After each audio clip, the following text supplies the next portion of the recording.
많이 기다렸소. 기다리기 싫어서 제가 왔습니다. 눈 덮인 지리산, 산길 한가운데서 마주친 두 사람.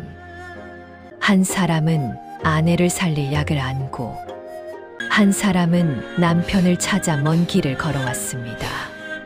대체 그 사이 무슨 일이 있었던 걸까요? 아내는 왜 기다리지 않았던 걸까요?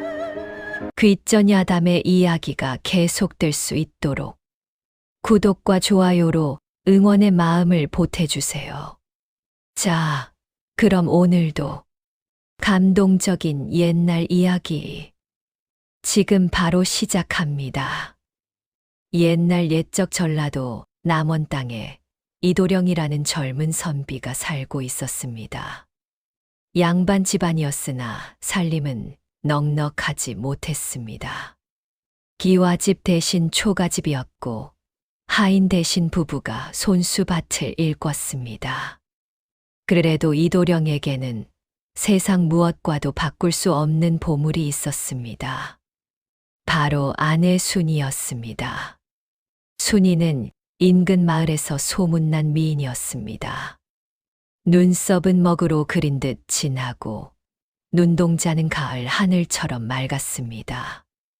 하지만 순이의 진짜 아름다움은 얼굴이 아니었습니다. 어떤 날은 밥 한 끼를 굶으면서도 웃음을 잃지 않았고, 남편이 지쳐 돌아오는 날이면 언제나 따뜻한 밥 한 그릇을 내밀었습니다. 오늘도 수고 많으셨습니다, 여보. 이도령은 그 말 한마디면 하루의 고단함이 씻겨 내려가는 것 같았습니다. 두 사람이 결혼한 지 3년째 되던 해 가을이었습니다. 들판에는 황금빛 벼이삭이 출렁이고 감나무에는 빨간 감이 주렁주렁 달렸습니다. 이도령과 순이는 마당에 나란히 앉아 감을 깎았습니다. 더 바랄 것이 없는 풍경이었습니다. 그런데 그날 저녁부터였습니다. 순이가 기침을 하기 시작한 것은 처음에는 가을 환절기 탓이려니 했습니다. 하지만 기침은 날이 갈수록 심해졌습니다. 밤마다 이도령은 아내의 등을 쓸어내리며 뜬 눈으로 밤을 지샜습니다. 마을 의원을 불렀습니다. 의원은 순이의 맥을 짚더니 긴 침묵 끝에 입을 열었습니다. 폐에 냉기가 깊이 들었습니다. 보통 약으로는 고치기 어렵겠습니다. 그러면 어찌해야 하옵니까? 이도령의 목소리가 떨렸습니다.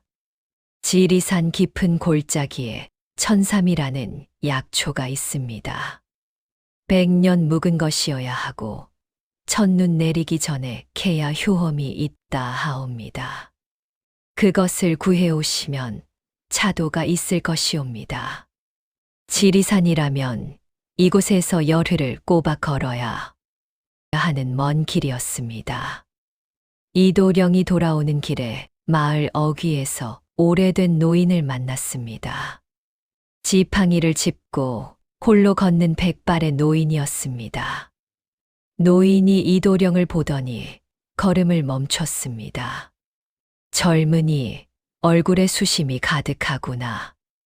무슨 걱정이 있는 게냐? 이도령은 노인에게 자초지종을 털어놓았습니다.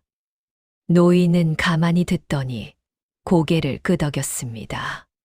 사랑하는 사람을 위해 먼 길을 떠나려는 마음, 참으로 갸륵하구나. 하지만 젊은이, 명심하여라. 노인이 조용히 말했습니다. 진정한 사랑은 기다릴 줄 아는 것이니라. 떠나는 자도 남는 자도 모두 기다릴 줄 알아야 하느니라. 이도령은 그 말의 뜻을 깊이 헤아리지 못했습니다. 그저 빨리 약을 구해 돌아오겠다는 생각뿐이었습니다. 예, 명심하겠습니다. 이도령은 허리를 굽혀 인사하고 발걸음을 재촉했습니다. 노인은 그 뒷모습을 오래도록 바라보았습니다. 이도령의 본명은 이성원이었습니다. 나이 25세 약관의 선비였지만 과거에는 번번이 낙방하고 있었습니다. 집안은 3대째 내리막길이었습니다. 할아버지 때만 해도 현감 벼슬을 지냈으나 아버지 때에 이르러 살림이 기울었고 이성원 대에는 논 2마지기와 초가집 한 채만 남아 있었습니다. 그나마 이웃들은 이성원을 좋게 봤습니다. 가난해도 품위를 잃지 않고 부지런하며 마음씨가 따뜻하다는 평이었습니다. 아내 순이는 옆마을 대장장이의 딸이었습니다. 본래 천민 신분이었으나 이성원의 아버지가 살아있을 적에 저 처자면 아들의 짝으로 손색이 없다 하며 직접 혼담을 넣었습니다. 마을 사람들은 수군거렸습니다. 아니, 선비 집안에서 대장장이 딸을 며느리로 들인다고. 살림이 기울어도 너무 기울었군 그래. 하지만 이성원은 아랑곳하지 않았습니다. 순이를 처음 본 날 그는 이미 알아버렸습니다. 이 사람이 자신의 아내가 될 사람이라는 것을. 두 사람의 신혼은 가난했지만 행복했습니다. 순이는 살림을 알뜰히 꾸렸습니다. 없는 살림에도 밥상은 언제나 정갈했고 해진 옷도 깊고 또 기워 단정하게 입혔습니다. 이성원이 책을 읽는 밤이면 순이는 조용히 옆에 앉아 바느질을 했습니다. 두 사람 사이에 말이 없어도 그 고요함이 따뜻했습니다. 그런 순이에게 병이 찾아온 것이었습니다. 마을에는 순이 말고도 몇 사람이 이성원의 삶에 깊이 관계된 이들이 있었습니다. 첫째는 이성원의 먼 친척 이참봉이었습니다. 마을에서 가장 부유한 자였는데 겉으로는 이성원을 도와주는 척하면서 속으로는 이성원의 놓은 2마지기를 노리고 있었습니다. 성원아, 내 집이 많이 어렵다지. 내가 언제든 도와줄 테니 사양 말고 찾아오너라. 이참봉의 말은 언제나 달콤했습니다. 하지만 그 눈빛은 달콤하지 않았습니다. 둘째는 마을 훈장 최 선생이었습니다. 이성원의 어릴 적 스승으로 진심으로 이성원을 아끼는 몇 안 되는 어른이었습니다. 성원아, 내 글재주라면 반드시 과거에 오를 날이 있을 것이다. 포기하지 마라. 하지만 이성원에게 지금 과거보다 중요한 것은 아내의 병이었습니다. 셋째는 순이의 중마고 복례였습니다. 순이보다 1살 아래로 같은 마을에서 자란 처녀였습니다. 복례는 순이의 병 소식을 듣고 매일같이 찾아와 간호를 도왔습니다. 순이야, 걱정 마. 이 서방이 곧 약을 구해올 거야. 그때까지 내가 곁에 있을게. 순이는 복례의 손을 꼭 쥐었습니다. 고맙다, 복례야. 그리고 이성원이 길을 떠나기 전날 밤이었습니다. 두 사람은 마당의 작은 감나무 아래 나란히 앉았습니다. 이성원은 품에서 쪽빛 놀이개 하나를 꺼냈습니다. 어머니가 물려준 유일한 폐물이었습니다. 여보, 이것을 가지고 있으시오. 내가 반드시 돌아올 것이니 이 놀이개처럼 변치 말고 기다려 주시오. 순이는 놀이개를 두 손으로 받아 꼭 쥐었습니다. 기다리겠습니다. 100년이 걸려도. 그 말이 훗날 얼마나 깊은 울림을 갖게 될지 그때 두 사람은 알지 못했습니다. 이튿날 새벽이었습니다. 이성원이 보찜을 꾸려 마당에 나서자 순이가 살인문 앞에 서 있었습니다. 밤새 기침을 했을 텐데도 눈빛은 맑았습니다. 몸조리 잘 하시오. 내 반드시 돌아오리다. 이성원은 순이의 손을 한 번 꼭 쥐었다가 놓았습니다. 오래 붙들고 있으면 떠나지 못할 것 같았습니다. 순이는 아무 말도 하지 않았습니다. 다만 품속에 쪽빈 놀이개를 손으로 꼭 쥐었습니다. 이성원이 마을 어귀를 돌아설 때였습니다. 문득 무언가에 이끌린 듯 뒤를 돌아봤습니다. 순이가 아직 거기 서 있었습니다. 살인문 앞에 조용히 서서 남편의 뒷모습을 바라보고 있었습니다. 이성원은 손을 한 번 들었습니다. 순이도 손을 들었습니다. 그것이 마지막이었습니다. 이성원은 다시 돌아서서 걸음을 내딛었습니다. 발걸음은 무거웠으나 마음은 단단했습니다. 반드시 약을 구해 돌아오리라. 반드시. 그런데 이성원이 떠난 바로 다음 날이었습니다. 이 참봉이 이성원의 집을 찾아왔습니다. 순이 혼자 있는 것을 확인한 이 참봉은 품에서 문서 하나를 꺼내 들었습니다. 순이 씨, 이거 알고 있소? 순이가 문서를 들여다봤습니다. 이성원의 도장이 찍혀 있었습니다. 논두마지기의 소유권이 이 참봉에게로 넘어간다는 내용이었습니다. 이것이 무슨... 성원이가 떠나기 전에 내게 돈을 빌렸소. 약값이 필요하다 해서 갚지 못하면 논을 넘기기로 했소. 순이는 눈앞이 아찔했습니다. 그 논두마지기가 없으면 살아갈 방도가 없었습니다.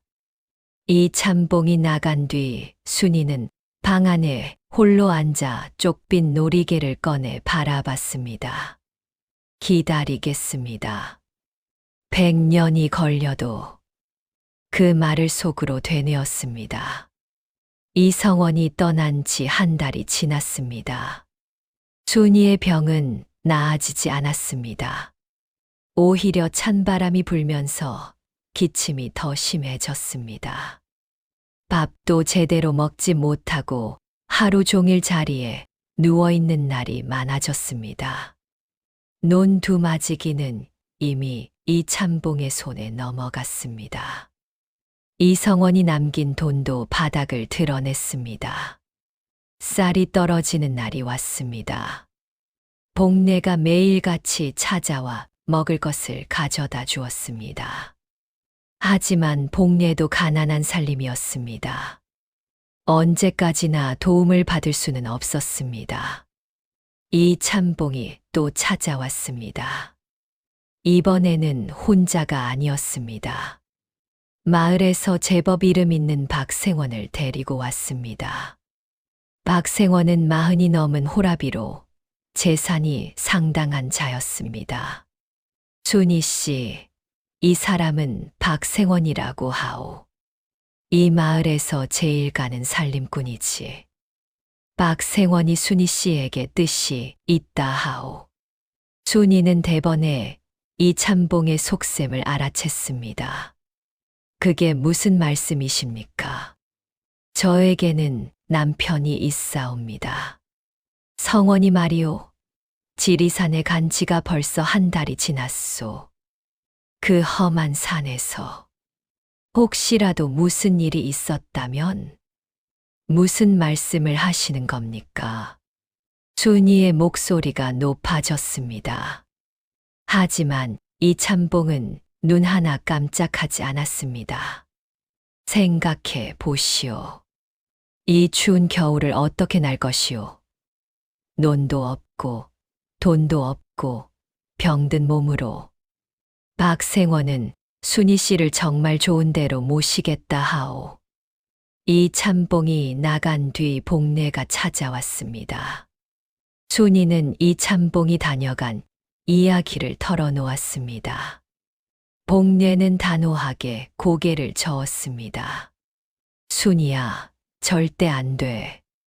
이 서방이 반드시 돌아올 거야. 나도 알아. 하지만 순이가 기침을 했습니다. 한참 동안 기침이 이어졌습니다. 복례는 순이의 등을 두드렸습니다. 이 서방 편지라도 왔으면 좋겠는데. 그렇게 두 사람은 한동안 말이 없었습니다. 그런데 이참봉은 포기하지 않았습니다. 며칠 뒤 이번에는 마을 훈장 최 선생을 찾아갔습니다. 선생님, 성원이 댁순이 씨 일 알고 계십니까? 이러다간 이 겨울을 넘기기 어렵겠습니다. 제가 좋은 혼처를 알아봤는데 선생님께서 좀 말씀해 주시지요. 최 선생은 이참봉의 말을 듣고 미간을 좁혔습니다. 참봉 어른, 성원이가 떠난 지 고작 한 달이 지났소. 함부로 그런 말 하는 것이 아니오. 하지만 선생님, 성원이는 반드시 돌아올 것이오. 네, 그 아이를 10년을 가르쳤소. 제 아내 하나 놔두고 죽을 사람이 아니오. 최 선생은 단호했습니다. 그러나 2달이 지나고 3달이 지났습니다. 이성원에게서는 아무런 소식이 없었습니다. 그 사이 순이의 병은 더 깊어졌습니다. 한겨울이 됐고 집 안에는 땔감조차 부족했습니다. 순이는 추위와 병을 동시에 견뎌야 했습니다. 마을 사람들이 수군거리기 시작했습니다. 아무래도 이 서방은 돌아오기 어려운 게 아닐까. 지리산 그 험한 산에서 뭔 일이 있었겠지. 그러게 말이야. 벌써 3달이 지났는데. 순이는 그 말들을 들을 때마다 품속에 쪽빈 놀이개를 꽉 쥐었습니다. 기다리겠습니다. 100년이 걸려도 겨울의 한가운데였습니다. 이참봉이 이번에는 박생원을 데리고 직접 찾아왔습니다. 그것도 마을 어른 셋을 증인으로 데리고 왔습니다. 순이 씨, 더는 이렇게 두고 볼 수가 없소. 병든 몸으로 빈집에서 혼자 이 겨울을 나다간 죽소. 박생원은 좋은 사람이오. 이성원이가 돌아오지 않는다면 새 출발을 하는 것이 순이 씨를 위한 길이오. 마을 어른들도 고개를 끄덕였습니다.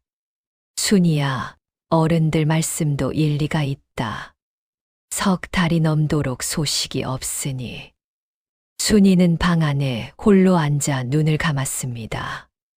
그날 밤이었습니다. 순이는 꿈을 꾸었습니다. 이성원이 나타났습니다. 지쳐 보였지만 눈빛은 살아 있었습니다. 이성원이 손을 뻗어 순이의 손을 잡으려 하는데 안개가 피어올라 그 모습이 흐려졌습니다. 순이는 소스라치게 놀라 깨어났습니다. 품속을 더듬었습니다. 쪽빈 놀이개가 손에 잡혔습니다. 순이는 눈물을 닦고 자리에서 일어났습니다. 이튿날 아침 이참봉이 또 찾아왔습니다. 순이 씨, 결정하셨소? 순이는 똑바로 이참봉을 바라봤습니다. 예, 결정했습니다. 이참봉의 얼굴에 만족스러운 빛이 스쳤습니다. 제 남편을 직접 찾으러 가겠습니다. 이참봉의 얼굴이 굳었습니다. 지리산을 그 병든 몸으로? 예, 제가 직접 가보겠습니다. 그래서 남편이 살아있다면 함께 돌아오고 만약 그렇지 않다면 그때 가서 생각하겠습니다. 순이는 더 이상 기다리지 않기로 했습니다. 기다리는 것이 두려워서가 아니었습니다. 사랑하는 사람을 위해 직접 나서는 것, 그것이 진짜 기다림이라는 것을 알았기 때문이었습니다. 순이가 길을 나선 것은 다음 날 이른 새벽이었습니다. 복례가 새벽에 찾아와 순이의 손을 붙잡았습니다.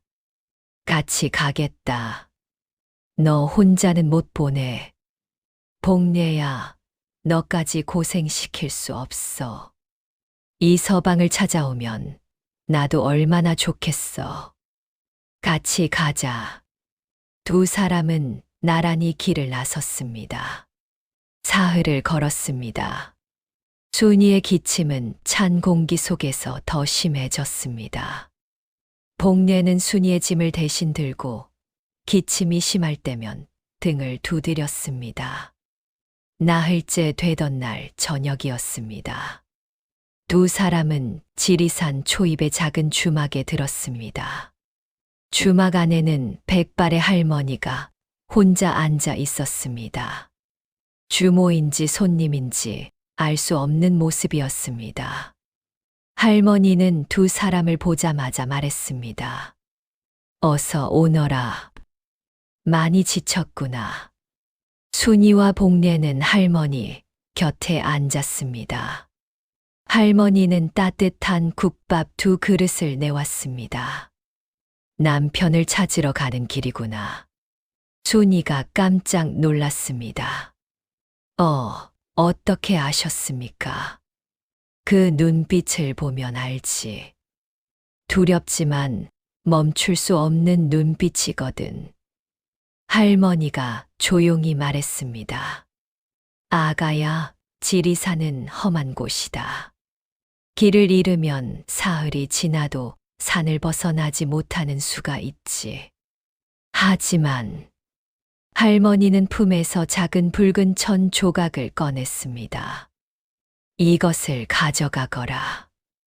길을 잃으면 이것을 나무에 묶어 놓아라. 그러면 길을 찾게 될 것이다. 순이는 두 손으로 붉은 천을 받았습니다. 감사합니다. 어르신. 할머니는 미소 지었습니다. 진정한 사랑은 기다릴 줄 아는 것이니라. 하지만 그 기다림이 주저앉아 있는 것을 말하는 것이 아니란다. 때로는 기다림이 걸어가는 것이기도 하지. 순이는 그 말을 가슴에 새겼습니다. 다음 날 아침 두 사람이 길을 나서려 하자 주막에는 할머니의 모습이 없었습니다. 주막 안을 아무리 살펴봐도 어디에도 보이지 않았습니다. 복례가 순이의 귀에 속삭였습니다. 순이야. 혹시 어젯밤에 산신령을 만난 거 아닐까? 순이는 손에 쥔 붉은 천 조각을 바라봤습니다. 따뜻했습니다. 한겨울인데도 그 천에서는 온기가 느껴졌습니다. 지리산에 들어선 지 이틀이 지났습니다. 산은 깊고 험했습니다. 눈이 쌓인 산길은 미끄러웠고 나뭇가지가 얼굴을 핥히었습니다. 순이의 기침은 산에 오를수록 심해졌습니다. 순이야, 괜찮아? 괜찮아. 조금만 더 가보자. 두 사람은 골짜기를 따라 올라갔습니다. 사람의 흔적을 찾아 이 길 저 길을 더듬었습니다. 그때였습니다. 저 멀리 나무에 무언가가 묶여 있는 것이 눈에 들어왔습니다. 가까이 가보니 천 조각이었습니다. 흰 천이었는데 글씨가 적혀 있었습니다. 지리산 백년 천삼 군락 방향 동쪽 골짜기. 이성원의 필체였습니다. 순이의 눈에서 눈물이 쏟아졌습니다. 여기 있었구나. 여기 있었어. 두 사람은 동쪽 골짜기를 향해 발걸음을 서둘렀습니다. 한참을 걸어가자 작은 오두막이 나타났습니다. 누군가 임시로 지어놓은 듯한 허름한 오두막이었습니다. 복내가 문을 두드렸습니다. 계십니까? 안에서 인기척이 들렸습니다. 문이 열렸습니다. 그런데 문을 연 것은 이성원이 아니었습니다. 낯선 노인이었습니다. 수염이 허리까지 내려온 산속 약초꾼이었습니다. 누구요? 순이가 먼저 말했습니다. 저희 남편을 찾고 있습니다. 이성원이라는 사람인데 혹시 보셨습니까? 노인의 눈빛이 변했습니다. 이성원, 그 젊은 선비 말이오? 예. 잠깐 들어오시오. 노인은 두 사람을 오두막 안으로 들였습니다. 오두막 안은 약초 냄새가 가득했습니다. 노인은 화롯가에 앉으며 이야기를 시작했습니다. 이성원이 지리산에 들어온 것은 맞았습니다. 노인은 산에서 이성원을 만났습니다. 이성원은 100년 묵은 천삼을 찾아 산 곳곳을 뒤지고 있었다 했습니다. 참으로 지독한 사람이었소. 손발이 다 터도 멈추지 않더군. 아내를 살려야 한다면서. 순이는 입술을 깨물었습니다. 그래서 지금은 어디에 있습니까? 노인은 잠시 말을 멈췄습니다. 천삼을 캐는데 성공했소. 그것도 150년은 됐을 것 같은 귀한 것을. 그런데요? 약초를 캐고 내려오다가 낭떠러지를 잘못 디뎌서 발목을 크게 다쳤소. 내가 여기 데려다 치료해 줬는데 한동안은 걷지를 못했소. 그래서 여기서 요양을 했는데 노인이 고개를 들었습니다. 한 열흘 전에 떠났소. 발목이 다 낫지도 않았는데 기어이 가겠다고 했소. 아내가 걱정된다며. 순이와 복례는 서로를 바라봤습니다. 그러면 지금쯤 마을로 돌아가고 있다는 말씀이십니까? 그렇겠지. 나도 걱정이 됐소. 지팡이를 짚고 가긴 했는데 그 발목으로 이 험한 산을 내려가다가 순이는 자리에서 벌떡 일어났습니다. 어느 길로 내려갔습니까? 남쪽 길로 갔소. 하지만 순이는 이미 문을 열고 나가고 있었습니다. 순이야. 복례가 뒤를 따랐습니다. 두 사람은 남쪽 길을 향해 뛰었습니다. 눈 쌓인 산길을 미끄러지고 넘어지면서도 멈추지 않았습니다. 한참을 달렸습니다. 숨이 찼습니다. 순이의 기침이 터져 나왔습니다. 그때였습니다. 저 아래 산길에서 무언가 움직이는 것이 보였습니다. 지팡이를 짚고 천천히 걷는 사람이었습니다. 등에는 커다란 보찜을 지고 있었습니다. 순이는 숨을 삼켰습니다. 여보. 그 사람이 멈췄습니다. 천천히 뒤를 돌아봤습니다. 이성원이었습니다. 야윈 얼굴에 수염이 덥수룩했습니다. 발목에는 천이 감겨 있었습니다. 하지만 그 눈빛은 그 눈빛만큼은 변하지 않았습니다. 순이? 이성원의 눈이 커졌습니다. 순이는 산길을 달려 내려갔습니다. 미끄러지면서도 달렸습니다. 이성원도 지팡이를 놓고 한 발 한 발 순이를 향해 걸었습니다. 두 사람이 만난 것은 눈 덮인 산길 한가운데였습니다. 순이는 이성원의 품에 안겼습니다. 이성원은 순이를 꼭 끌어안았습니다. 아무 말도 없었습니다. 멀리서 바라보던 복례는 소매로 눈물을 닦았습니다. 잠시 후 이성원이 먼저 말했습니다. 많이 기다렸소. 순이는 고개를 들었습니다. 볼에는 눈물이 흘렀습니다. 하지만 입가에는 미소가 있었습니다. 기다리기 싫어서 제가 왔습니다. 이성원이 웃었습니다. 오랜만에 보는 환한 웃음이었습니다. 이성원은 보찜에서 조심스럽게 무언가를 꺼냈습니다. 천에 곱게 쌓인 약초였습니다. 100년 묵은 천삼이었습니다. 당신 살리려고 캔 거요.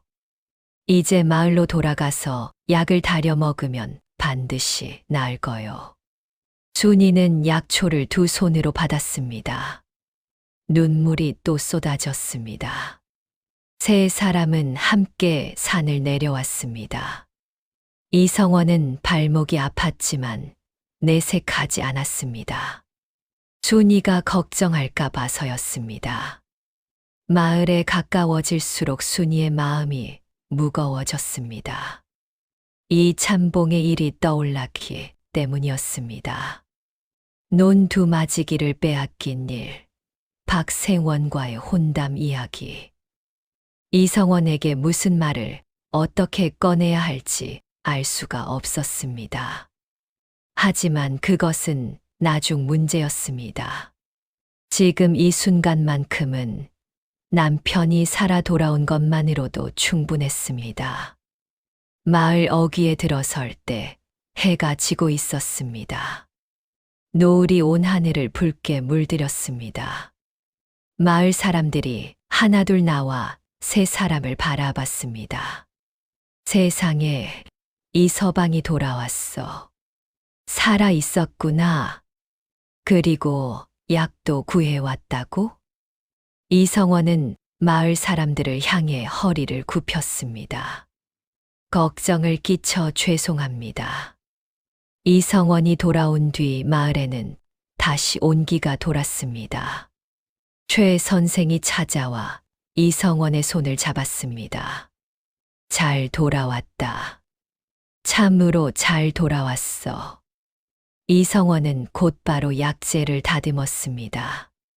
마을 의원이 천삼을 보더니 눈이 휘둥그레졌습니다. 아니, 이것이 정말 100년 묵은 천삼이요? 이걸 어디서? 지리산 동쪽 골짜기에서 캤습니다. 이런 귀한 것을. 이것이면 순이 씨 병을 고치고도 남겠습니다. 약이 다려지는 동안 이성원은 순이 곁에 앉아 있었습니다. 순이는 이성원의 손을 꼭 쥐고 있었습니다. 두 사람 사이에는 말이 필요 없었습니다. 사흘 뒤였습니다. 순이의 기침이 눈에 띄게 줄었습니다. 얼굴에 혈색이 돌아왔습니다. 밥도 제대로 먹기 시작했습니다. 마을 사람들이 기뻐했습니다. 역시 이 서방이야. 포기를 모르는 사람이야. 그 험한 지리산에서 천삼을 캐다니. 순이 씨는 복이 많아.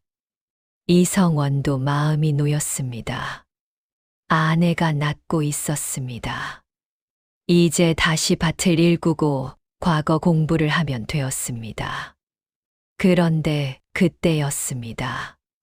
이 참봉이 찾아왔습니다. 이번에는 표정이 달랐습니다. 웃고 있었습니다. 그런데 그 웃음이 어딘가 불편했습니다. 성원아, 살아 돌아왔구나. 참 다행이다. 예, 덕분에 잘 돌아왔습니다. 그나저나 논 두마지기 이야기는 들었느냐? 내가 떠나기 전에 내게 돈을 빌렸으니 봄이 되면 갚아야 할 텐데. 이성원의 얼굴이 굳었습니다. 잠깐만요. 저는 참봉 어르신께 돈을 빌린 적이 없습니다. 무슨 소리냐? 내 도장이 찍힌 문서가 있는데 제 도장을요? 이성원은 속으로 무언가 잘못됐음을 직감했습니다. 하지만 증거가 없었습니다. 이 참봉의 손에는 도장이 찍힌 문서가 있었습니다. 겉으로 보기에 모든 것이 해결된 것 같았지만 사실 가장 큰 위기는 이제 막 시작되고 있었습니다. 이성원은 이 참봉이 돌아간 뒤 순이에게 자초지종을 물었습니다. 순이는 이 참봉이 찾아왔던 일, 문서를 내밀었던 일, 박생원과의 혼담 이야기를 모두 털어놓았습니다. 이성원은 이야기를 들으면서 주먹을 꽉 쥐었습니다. 하지만 아무 말도 하지 않았습니다. 순이가 오열할까봐 참았습니다. 그날 밤이었습니다. 이성원은 아내가 잠든 것을 확인하고 혼자 마당에 나와 앉았습니다. 별이 가득한 밤하늘이었습니다. 이성원은 눈을 감았습니다. 도장이 찍힌 문서. 자신은 분명히 이 참봉에게 돈을 빌린 적이 없었습니다. 그렇다면 그 도장은 어떻게 된 것인가? 다음 날 이성원은 최 선생을 찾아갔습니다. 선생님, 제가 이 참봉 어르신께 도장을 빌려드린 적이 있습니까? 최 선생은 눈살을 찌푸렸습니다. 그런 일이 있었느냐? 나는 들은 바 없다. 저도 없습니다. 그런데 제 도장이 찍힌 문서가 있다 합니다. 그렇다면 두 사람은 서로를 바라봤습니다. 이 참봉이 이성원의 도장을 위조했을 가능성이 있었습니다. 혹은 이성원이 어딘가에 도장을 두고 갔을 때 몰래 찍었을 수도 있었습니다. 그런데 그때 이성원이 기억해냈습니다. 지리리산을 떠나기 전날 이 참봉이 찾아와 돈을 빌려주겠다며 이런저런 서류에 도장을 찍어달라고 했던 기억이 났습니다. 마을 보증 서류라고 했습니다. 도움이 될 거라고. 이성원은 그때 아무 생각 없이 도장을 찍었습니다. 병든 아내 걱정에 정신이 없었기 때문이었습니다. 최 선생의 얼굴이 굳었습니다. 그 서류가 무슨 내용인지 제대로 읽어봤느냐? 이성원은 고개를 저었습니다. 읽지 못했습니다. 이 참봉은 이성원이 방심한 틈을 노렸습니다. 서류를 바꿔치기 하거나 아니면 처음부터 다른 내용의 서류를 들이밀었을 것이었습니다. 최 선생이 자리에서 일어났습니다. 내가 이 참봉을 찾아가겠다. 그러나 이 참봉은 호락호락하지 않았습니다. 최 선생이 찾아가자 이 참봉은 문서를 내밀었습니다. 이성원의 도장이 선명했습니다. 그리고 내용은 분명히 이성원이 이 참봉에게 돈을 빌렸으며 논 2마지기를 담보로 제공한다는 것이었습니다. 선생님, 이 문서가 가짜라는 증거가 있소. 없다면 더 이상 말씀 마시오. 이 참봉의 눈빛은 차가웠습니다. 최 선생은 빈손으로 돌아왔습니다. 성원아, 문서가 있는 이상 쉽지 않겠다. 관아에 가서 고소를 해도 그 문서가 증거가 될 것이다. 이성원은 입술을 깨물었습니다. 그러나 이 참봉의 공세는 거기서 멈추지 않았습니다. 며칠 뒤 이성원이 장을 보러 나갔다가 돌아오는 길에 이 참봉의 하인 2명이 길을 막아섰습니다. 이서방, 주인 어른께서 말씀이 있으시다 하오. 이성원이 이참봉의 집에 끌려가다시피 들어서자 이참봉이 앉아 있었습니다. 그리고 그 옆에는 박생원이 있었습니다. 이참봉이 천천히 말했습니다. 성원아, 잘 생각해봐라. 너는 지금 논도 없고 집도 없는 빈털털이다. 과거도 계속 떨어지고 있고 거기다 병든 아내까지. 그 형편으로 어떻게 살 것이냐. 이성원은 아무 말도 하지 않았습니다. 박생원이 순희 씨를 좋아하고 있다. 박생원은 재산이 넉넉하다. 순희 씨가 박생원에게 가면 약도 얼마든지 쓸 수 있고 따뜻하게 살 수 있다. 그게 순희 씨를 위한 길 아니겠느냐. 이성원의 눈빛이 흔들렸습니다. 그리고 성원아. 이참봉의 목소리가 낮아졌습니다. 만약 내가 이걸 거부하면 나는 그 빈 문서를 관아에 올릴 것이다. 논뿐만 아니라 집까지 차압될 것이야. 그러면 너와 순희 씨는 거리로 나앉게 된다. 그때 가서 순희 씨 병이 어떻게 될지는 나도 모르겠다. 이성원의 주먹이 떨렸습니다. 이것은 이제 협박이었습니다. 이성원은 이를 악물었습니다. 이참봉의 집에서 나온 이성원은 한참을 걸었습니다. 어디로 가는지도 모르고 그냥 걸었습니다. 그날 밤 하늘에서는 장대비가 쏟아졌습니다. 번개가 하늘을 갈랐고 천둥 소리가 산을 뒤흔들었습니다. 이성원은 비를 맞으며 서 있었습니다. 그때였습니다. 마을 사람 하나가 달려왔습니다. 이서방, 이서방, 빨리 집으로 가보시오. 이성원의 눈이 커졌습니다. 왜요? 무슨 일입니까? 순희 씨가 쓰러졌소. 이성원은 빗속을 달렸습니다. 집에 도착하니 순희가 방 안에 쓰러져 있었습니다. 복례가 옆에서 등을 두드리고 있었습니다. 순희의 얼굴은 창백했습니다. 의원이 달려왔습니다. 맥을 짚었습니다. 약을 계속 먹었는데도 이런 상태라면 이 찬 날씨에 무리를 한 것 같습니다. 당분간 절대 안정을 취해야 합니다. 그리고 좋은 음식과 따뜻한 환경이 없으면 의원은 말을 끊었습니다. 하지만 그 눈빛이 말하고 있었습니다. 좋지 않다고. 이성원은 순희의 손을 잡았습니다. 순희가 눈을 떴습니다. 기침을 하면서 이성원을 바라봤습니다. 여보, 저는 괜찮아요. 이성원은 아무 말도 할 수 없었습니다. 바로 다음 날이었습니다. 복례가 이성원을 찾아왔습니다. 얼굴이 창백했습니다. 이서방, 드릴 말씀이 있습니다. 복례는 목소리를 낮췄습니다. 어젯밤 이참봉 어르신 댁에서 하인들이 하는 말을 들었습니다.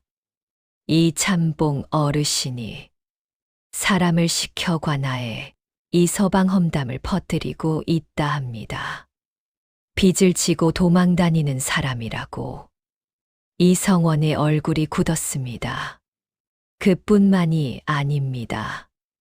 마을 사람들 중 몇몇에게 돈을 주고 이서방을 나쁘게 말하도록 시켰다고도 했습니다. 이성원은 눈을 감았습니다. 이참봉은 단순히 논 두 마지기를 빼앗으려는 것이 아니었습니다. 이성원을 완전히 마을에서 쫓아내려는 것이었습니다. 그래야 순희와 박생원의 혼담을 성사시킬 수 있기 때문이었습니다. 이성원은 이참봉의 계략이 이미 깊이 뿌리를 내린 것을 알았습니다. 혼자서는 맞설 수 없었습니다. 관아에서 사람이 왔습니다. 이참봉이 올린 빈 문서 때문이었습니다. 관아 관리는 차갑게 말했습니다. 이성원이라는 자, 채무를 이행하지 않으면 논과 집을 차압한다는 명령이요. 이성원은 할 말이 없었습니다. 도장이 찍힌 문서가 있는 이상, 관아에서도 어쩔 수 없었습니다. 최 선생이 관리 앞에 나섰습니다. 이보시오. 이 문서는 위조된 것이오. 성원이는 이참봉에게 돈을 빌린 적이 없소. 위조라는 증거가 있소. 최 선생은 입을 다물었습니다. 증거가 없었습니다. 관리가 돌아간 뒤 이성원은 마당에 홀로 앉았습니다. 최 선생이 곁에 앉았습니다. 성원아, 미안하다. 내가 더 힘이 있었다면 선생님 잘못이 아닙니다. 이성원은 조용히 말했습니다. 하지만 그 목소리에는 힘이 없었습니다. 그날 저녁이었습니다.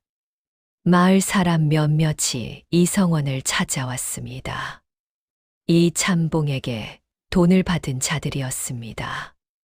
그들은 이성원 앞에 서서 말했습니다. 이서방, 미안하오.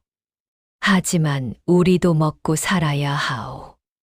이참봉 어른한테 거역하면 우리도 살기 힘들어지요. 그들은 고개를 숙이고 돌아갔습니다. 이성원은 그들을 원망하지 않았습니다. 그들도 가난한 사람들이었습니다. 방 안에서 순이의 기침 소리가 들렸습니다. 이성원은 눈을 감았습니다. 모든 것을 잃었습니다. 논도, 집도, 마을 사람들의 신뢰도. 그리고 아내의 병은 나아지고 있었지만 이 추위와 가난이 계속된다면 언제 다시 나빠질지 알 수 없었습니다. 그때 복례가 들어왔습니다. 얼굴이 어두웠습니다. 이 서방, 드릴 말씀이 있는데. 복례가 조심스럽게 말을 꺼냈습니다. 순이가 저한테 그랬어요. 만약 이 서방이 더 힘들어진다면 자기가 박생원에게 가겠다고. 이성원의 눈이 커졌습니다. 당신 때문에 더 이상 고생하게 하고 싶지 않다고. 자기가 박생원에게 가면 이 서방은 빚도 없어지고 자유롭게 과거 공부를 할 수 있다고. 이성원은 자리에서 일어났습니다. 그런 말을 했단 말이오? 예. 이성원은 방문을 열었습니다. 순이가 누워 있었습니다. 이성원의 발소리를 듣고 눈을 떴습니다. 두 사람은 한동안 서로를 바라봤습니다. 순이가 먼저 눈을 내리깔았습니다. 이성원은 아무 말도 하지 못하고 방문을 닫았습니다. 마당에 서서 하늘을 올려다봤습니다. 별도 없는 흐린 밤하늘이었습니다. 이성원은 그날 밤 마을 어귀 느티나무 아래에 혼자 앉았습니다. 바람이 차가웠습니다. 손발이 얼어붙었지만 일어날 생각이 나지 않았습니다. 모든 것이 막막했습니다. 논도 없고 집도 빼앗길 위기였습니다. 아내는 아픈데 약값도 없었습니다. 마을 사람들은 이참봉의 손에 놀아나고 있었습니다. 아내는 자신을 위해 박생원에게 가겠다고 했습니다. 이성원은 이 말을 무릎에 묻었습니다. 그때였습니다. 문득 마을 어귀에서 처음 만났던 노인의 말이 떠올랐습니다. 지리산을 떠나기 전날 흰 수염의 노인이 했던 말. 진정한 사랑은 기다릴 줄 아는 것이니라. 떠나는 자도 남는 자도 모두 기다릴 줄 알아야 하느니라. 그리고 지리산 주막의 할머니가 했던 말도 진정한 사랑은 기다릴 줄 아는 것이니라. 하지만 그 기다림이 주저앉아 있는 것을 말하는 것이 아니란다. 때로는 기다림이 걸어가는 것이기도 하지. 이성원은 천천히 고개를 들었습니다. 기다림이 걸어가는 것.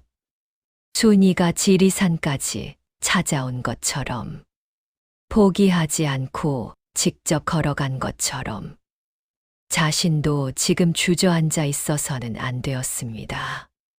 이 참봉에게 증거가 없다고 했습니다.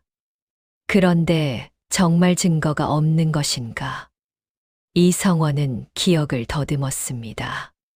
지리산을 떠나기 전날 밤, 이 참봉이 찾아와 서류를 들이밀었습니다. 이성원이 도장을 찍었습니다. 그때 방 안에 누가 있었는가? 이성원의 눈이 번쩍 떴습니다.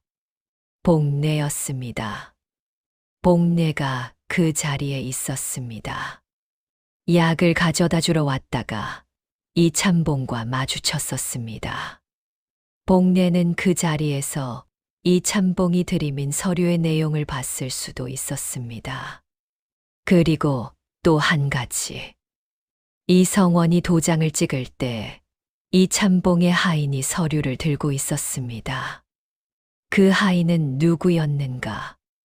이성원은 자리에서 일어났습니다. 그리고 또 다른 생각이 떠올랐습니다. 이 참봉은 마을에서 가장 부유한 자였습니다. 하지만 그 재산이 모두 깨끗한 것은 아니었습니다. 이성원은 오래전 최 선생에게서 들은 이야기가 있었습니다. 이 참봉이 젊었을 적에 남의 땅 문서를 속여서 빼앗은 일이 있다고.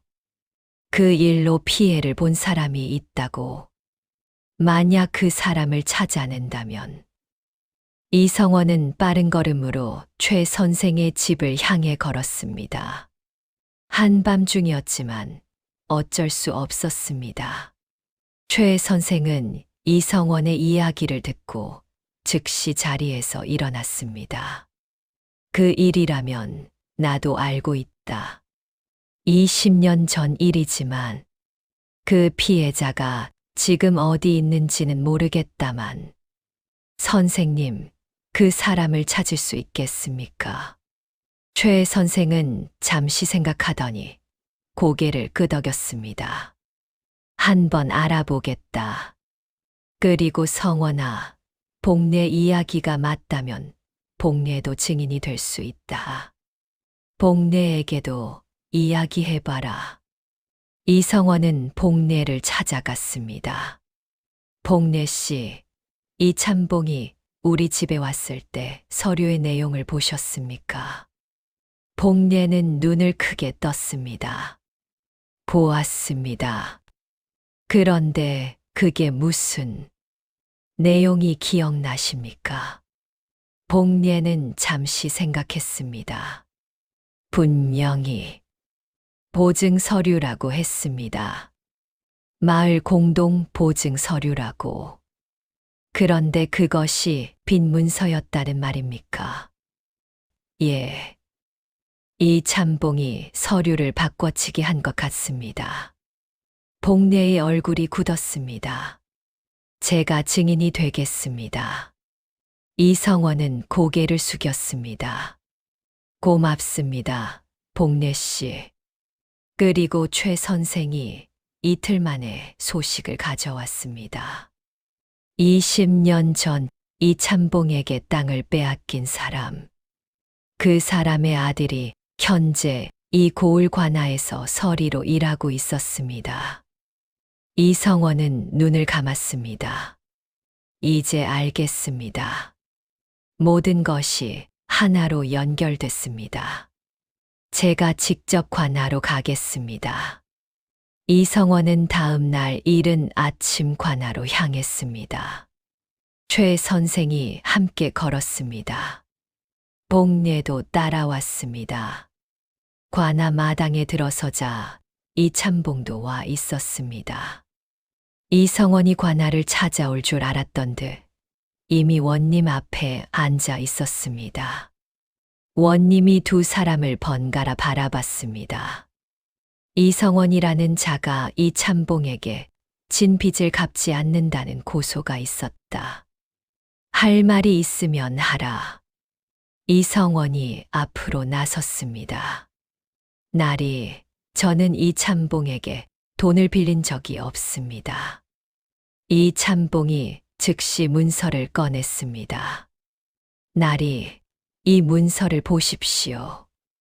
이성원의 도장이 찍혀 있습니다.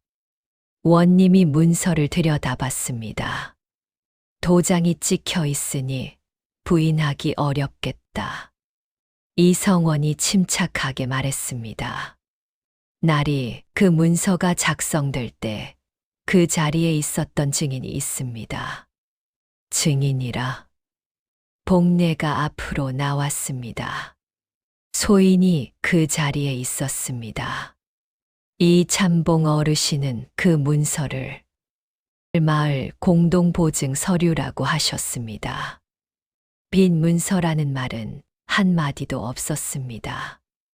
이참봉의 얼굴이 굳었습니다.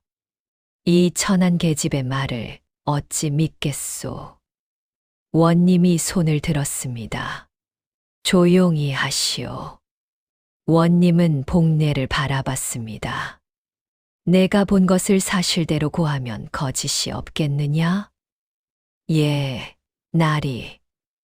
소인은 본 것을 그대로 말씀드렸습니다. 원님이 다시 이성원을 바라봤습니다.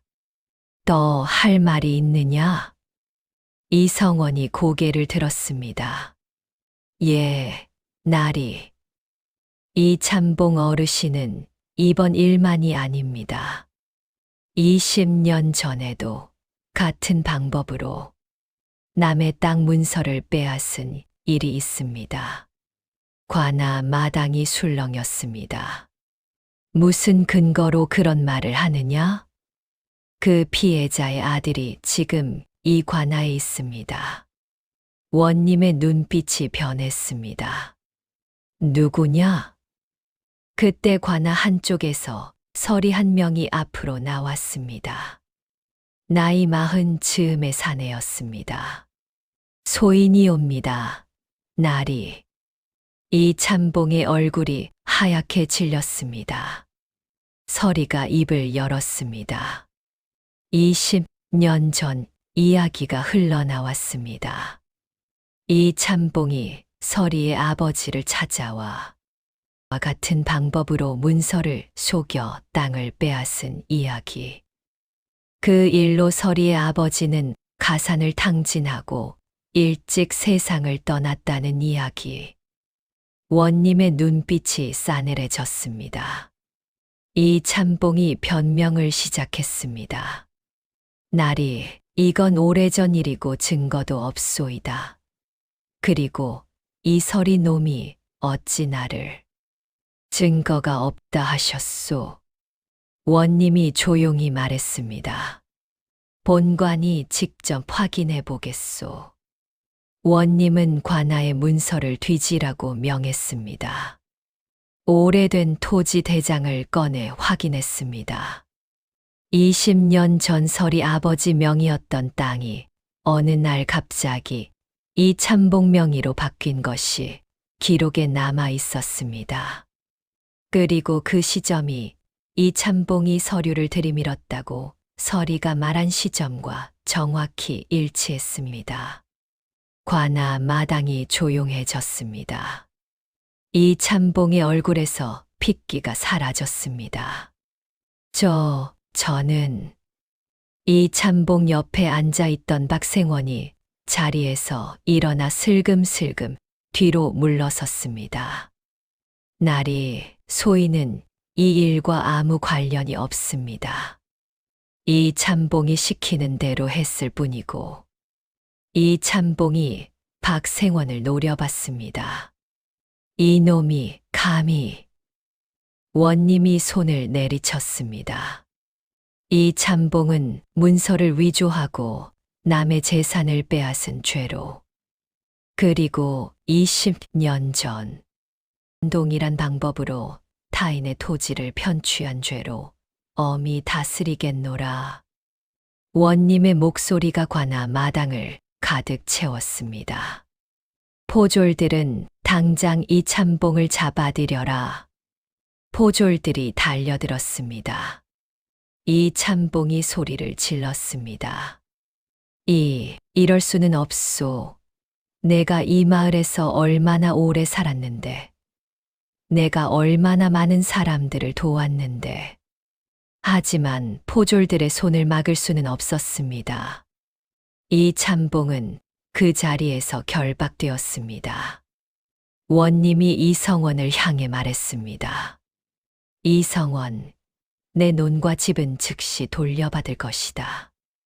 그리고 이 참봉에게 빼앗긴 피해에 대해서도 보상을 받을 것이니 그리 알아라. 이성원은 깊이 허리를 굽혔습니다. 감사합니다. 나리. 이 참봉의 재산은 모두 몰수되었습니다. 20년 전 빼앗긴 서리의 아버지 땅도 되돌려졌습니다. 곤장의 만신창이가 된 몸으로 거리에 내쳐진 이 참봉은 하룻밤 사이에 거지 신세가 되었습니다. 한때 마을에서 가장 부유했던 자가 대문 앞에서 구걸을 했습니다. 한 푼만 주시오. 배가 고픕니다. 지나가던 사람들은 혀를 찼습니다. 저것이 이 참봉이야? 저 꼴이 됐네. 탐욕이 눈을 멀게 하더니 결국 저 꼴이 됐군. 아무도 동정하지 않았습니다. 그 소식이 마을에 퍼지자 이 참봉에게 돈을 받고 이성원을 비방했던 마을 사람들이 하나둘 이성원을 찾아왔습니다. 이서방, 정말 미안하오. 우리가 너무 겁쟁이였소. 이성원은 그들을 원망하지 않았습니다. 괜찮습니다. 어려운 처지에 어쩔 수 없으셨을 겁니다. 그 너그러움에 마을 사람들은 더 미안해했습니다. 그날 저녁 이성원은 집으로 돌아왔습니다. 순이가 마루에 나와 있었습니다. 이성원의 얼굴을 보자마자 알아챈 듯 미소를 지었습니다. 잘 됐군요. 이성원은 고개를 끄덕였습니다. 순이가 웃었습니다. 오랜만에 보는 환한 웃음이었습니다. 이성원은 마당으로 들어서다 감나무를 올려다 봤습니다. 겨울이라 앙상한 가지만 남아 있었지만 봄이 되면 다시 잎이 돋을 것이었습니다. 세월이 흘렀습니다. 어느덧 5년이 지났습니다. 남원 고을에 이성원이라는 선비가 과거에 장원 급제했다는 소식이 전해졌습니다. 마을 사람들은 기뻐했습니다. 역시 이 서방이야. 그럴 줄 알았어. 그 고생을 하고도 포기하지 않았으니 이성원은 벼슬을 받아 한양으로 올라가게 되었습니다.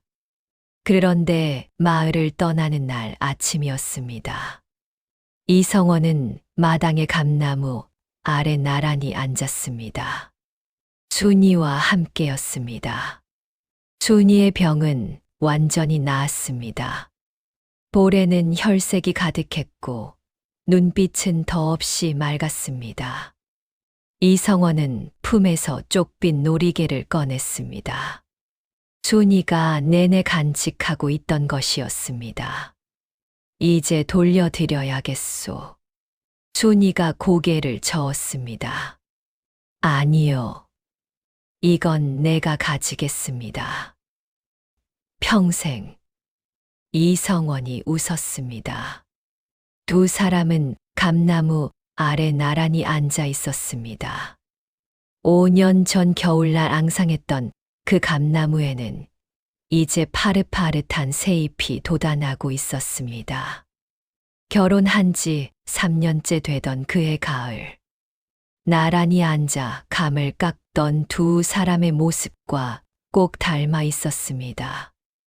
다만 달랐다면 두 사람의 손이 이제는 서로를 꼭 잡고 있다는 것이었습니다. 기다리겠습니다. 100년이 걸려도 순이가 했던 그 말이 결국 이루어졌습니다. 떠나는 자도 남는 자도 기다릴 줄 알았습니다. 그리고 그 기다림은 주저앉아 있는 것이 아니라 서로를 향해 걸어가는 것이었습니다. 진정한 사랑은 기다림이 아닙니다. 포기하지 않는 것입니다. 어떤 시련이 와도 서로를 향해 한 걸음씩 걸어가는 것. 그것이 진짜 사랑이었습니다. 다음 영상을 빠르게 만나보시려면 좋아요와 구독을 눌러주세요. 지금 화면에 나오는 귓전 야담에 더 재미있는 영상들도 함께 해주세요. 그럼 모두 행복한 하루 보내세요. 감사합니다.